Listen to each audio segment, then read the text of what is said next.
Thank you. Thank you. Thank you. Thank you very much. Ed Morysiak here from East Toronto Living, and I'm the man in the chair. In this week's video, we are going to be talking about an article, again, from Blog TO, and it is titled, Toronto Seeing Most New Home Listings in Canada, but Hardly Anyone is Buying. Now, if you want to learn more about this article, stay tuned. Now, before I continue, if you're finding value from these videos and you're liking this content, don't forget to like, subscribe, share, and leave a comment.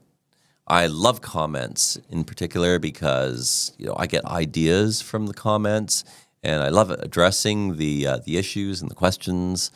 And it just does wonders for the channel. Makes it really helps the algorithm grow. Do me a big favor and leave them. And hey, if I get a lot of the same comments, we could even shoot a segment about that comment. So that'd be awesome. Also, if you got questions about real estate, or if you're thinking of buying, selling, or investing in real estate, here's my contact information. You can call me, text me, send me a carrier pigeon. You could send me an email. Whatever your preferred method of communication is, let's get together. We'll have a Zoom meeting, or if you're from out of town. But I love meeting people for coffee. So many great coffee places, in my area. In the past videos, I featured some of these coffee places, and I can't wait to get back out to them again and meet you. And hey, if I can help you with your real estate needs, I will. Okay, so why don't we just dive right in? Okay, so again, this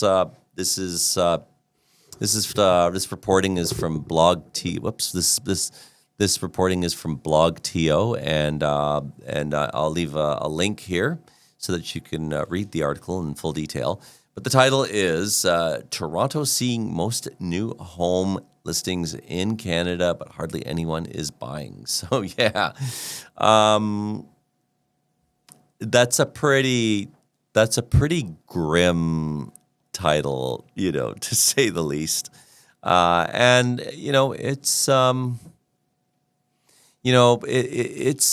It's not wonderful. It's definitely not wonderful news. If you're a seller, this is not what you want to hear. And that being said, if you're a buyer, though, this is you cannot get a better opportunity to buy real estate in Toronto, because everything has been so expensive over the last 10 years. And a lot of people have been priced out of the market. I mean, people, 10 years ago were shopping, and then within a year, they'd be priced out of the market because real estate would go up 10, 12, 15%. I think one year, in 2019, I think it was 2020, I saw an 18% increase in value in the Toronto Real Estate Board there. Insane. Anyway, so this could be your moment to get real estate if you've been putting off your plans. Anyway, let's get to the numbers here, because the numbers are the numbers, and I'm going to give you my take as best I can. But also, I should mention I can't get on the Toronto Real Estate Board today for some reason.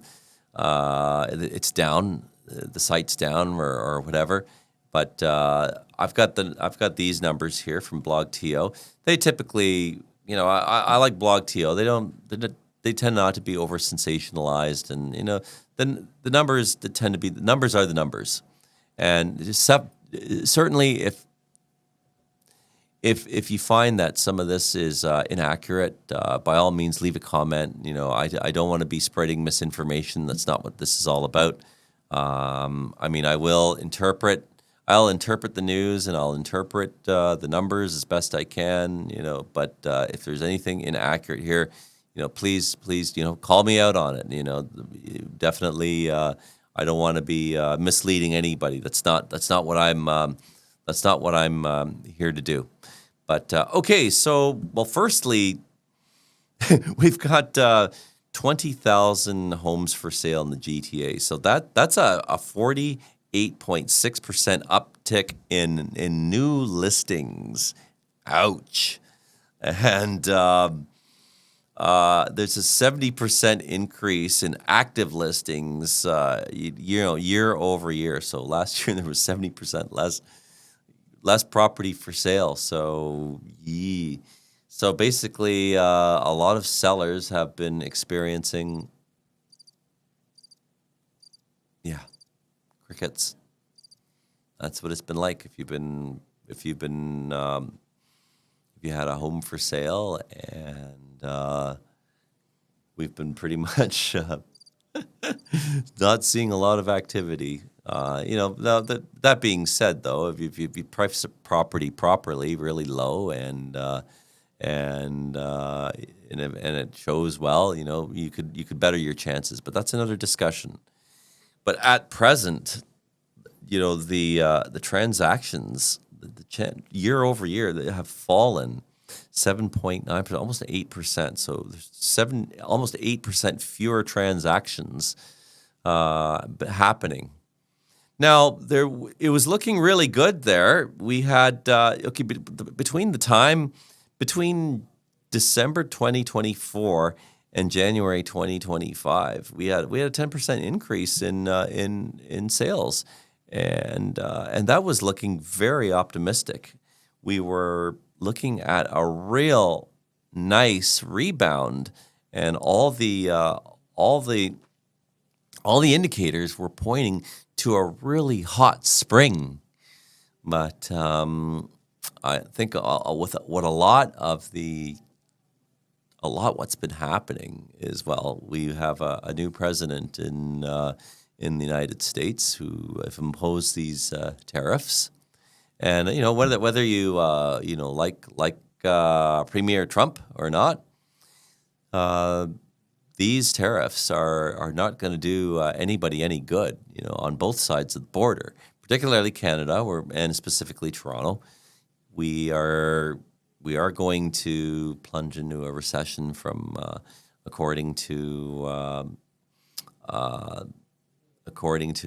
RBC economists, and now about 3 weeks ago, I posted a video about tariffs and the effects that what it might have. Now, there was some light at the end of the tunnel here, but again, this is all speculation. We don't know this for certain. But what would happen is we are going to go into a recession. That's looking very likely, sadly. And the Bank of Canada, knowing this, will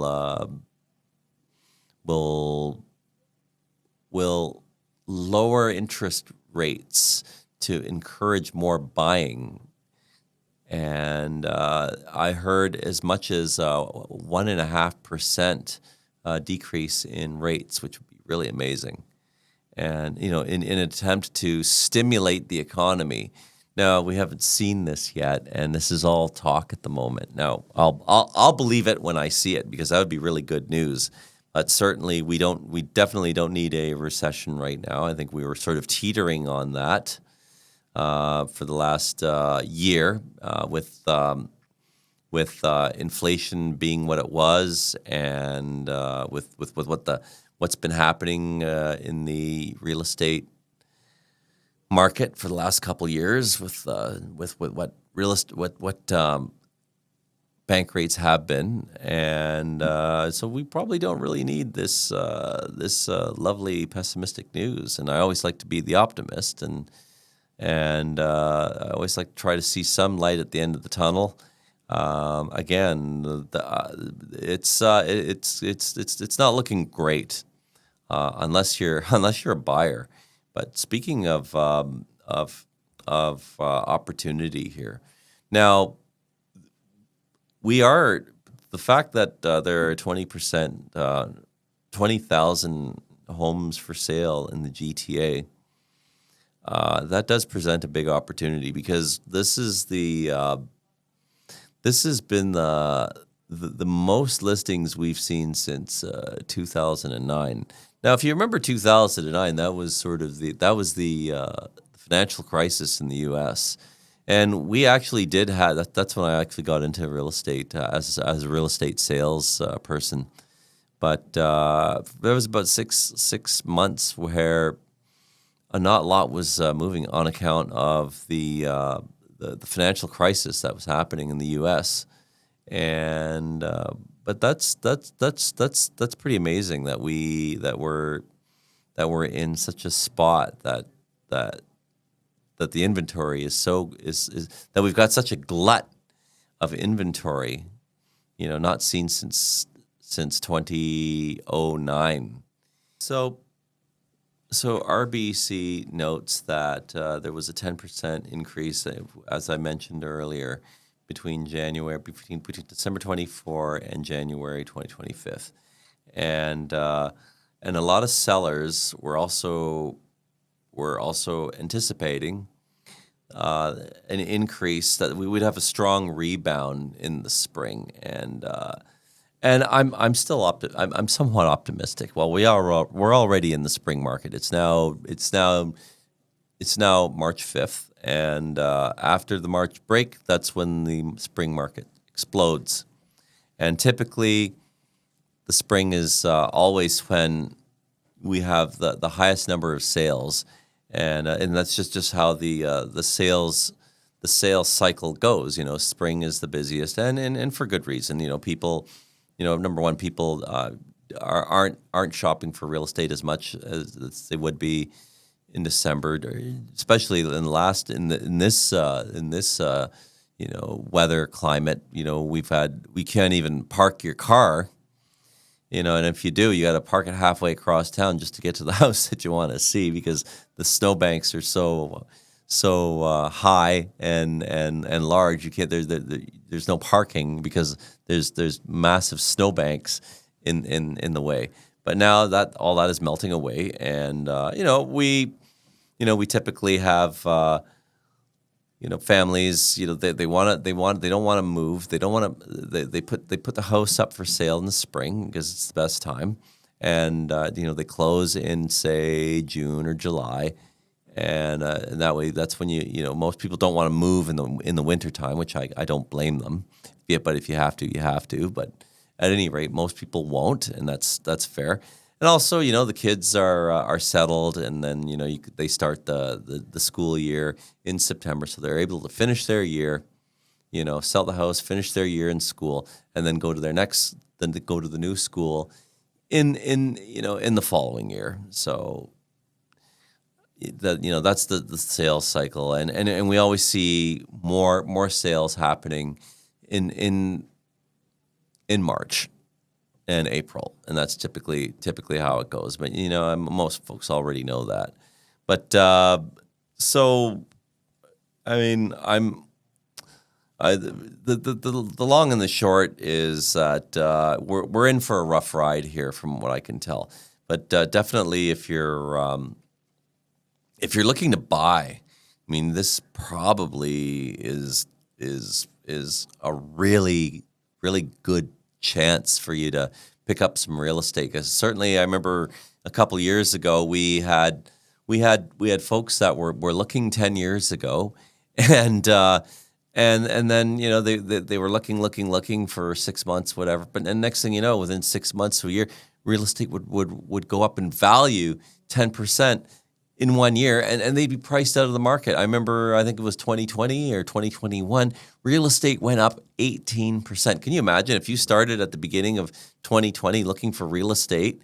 You'd be priced out within 6 months, 8 months, because real estate went up 10, 15%. Or if you were lucky enough, you bought at the beginning of that, and then your property went up 18% in 1 year. But but now stuff is coming down, and this is a good opportunity. You got a lot, and you got choice. Once again, I cannot iterate. You got lots of choice. You also we're still seeing some bidding wars and stuff. If it's really priced low, but you got a chance at getting property.